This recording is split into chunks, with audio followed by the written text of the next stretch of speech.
Minister in India. Beth Rigby, our senior political correspondent, is with us now. But you have some breaking news on that other issue, on Brexit, where legal machinations are interacting with the politics. Give us that breaking news. Yeah, so far, we know that David Davis is going up into the House today to talk about about the ruling last week.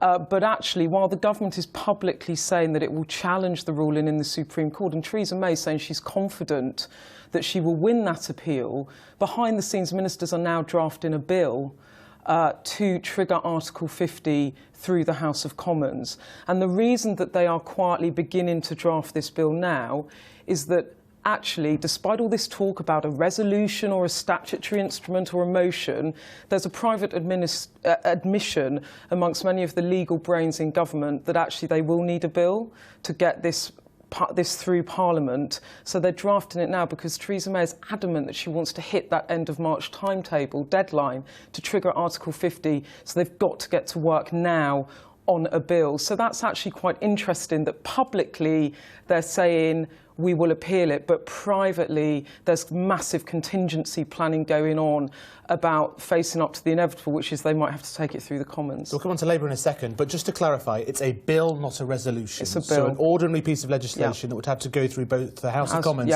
and the House of Lords. And then the idea is that you keep the actual bill very short and tight because that limits the amount of amendments you can put onto the bill to try and make it easier to get through the Commons. But as we've talked about, and you know, Faisal, the issue is actually in the House of Lords and how much the House of Lords push back, because I think we all get that the House of Commons will pass a motion on Article 50 or a bill at some point because they daren't go against the will of the 17.4 million that voted to leave the EU in that referendum. And that's what you're getting off the opposition today? Well, what we're getting from the opposition is mixed messages, and it has been very confusing over the past 24 hours, with Jeremy Corbyn saying he would vote down a resolution with certain red lines, and then Tom Watson, the Deputy Leader, coming out saying, no, we won't.